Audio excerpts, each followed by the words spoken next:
Welcome back to the program, the last segment of tonight's special episode.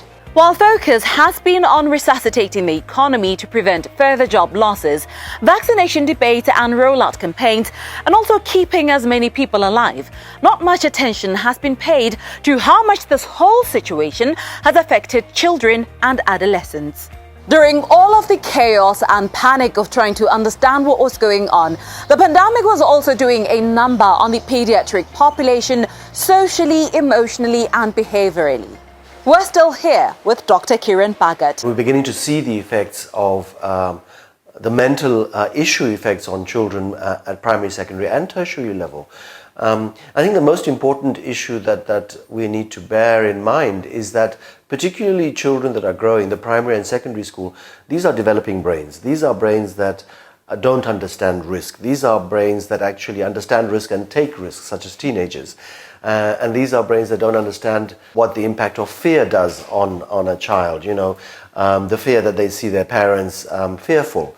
The child's stress often is in direct proportion to the way the parent behaves. If the parent is fearful and anxious and has mental anguish about COVID, it's transmitted at home.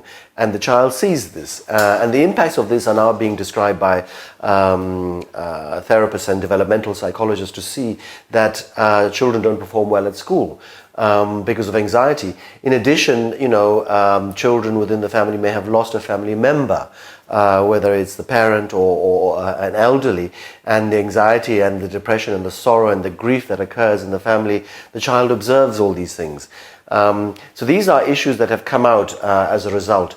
In addition, we've all been through childhood. We know that childhood is a time where you want to play, you want to interact, you learn from other children. And so the isolation, the quarantine, the online, for those that have been lucky to do online, has all been in the face of studies that have shown that you need to socialize the child.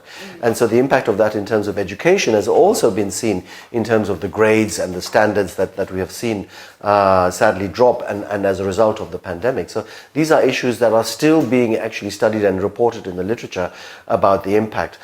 It will depend on the child and the age of the child, and of course whether they're at primary or secondary or tertiary level. But at primary school level, I think the child fails really to understand the impact of COVID, other than that they are being not allowed to play with their friends, to greet their friends, to hug their granny. And this is going to emotionally scar children in the future. We know of situations of what we call post-traumatic disorder, where a child that has had some sort of abuse in childhood manifests much later on. And so this impact will be seen as the end of the pandemic unfolds and we see the impact psychologically on children.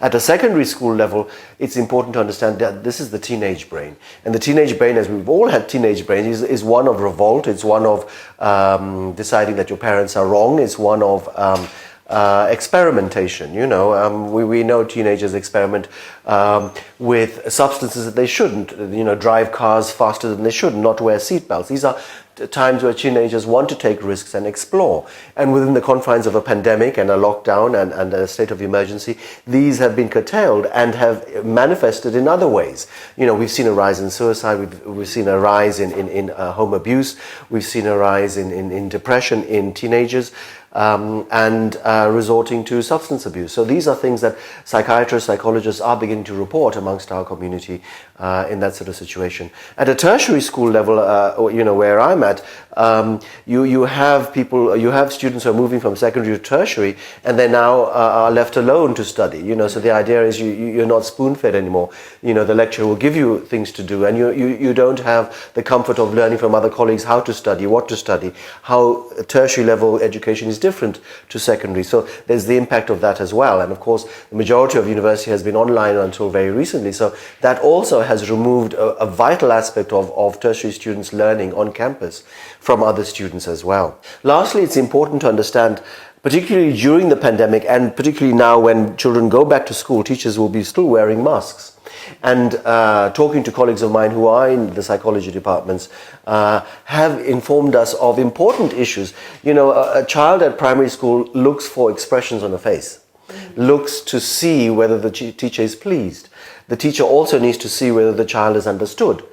So if the child is wearing a mask and the teacher is wearing a mask, there's lack of facial expression. So some of the impact of language as well as facial expression, which are vital in terms of evolutionary development of childhood, is also being affected. And so speech therapists and psychologists are telling us that some children are not able to engage with the teacher because there's distancing, as well as the fact that the mask produces a mask, to understand whether the child is doing well or not.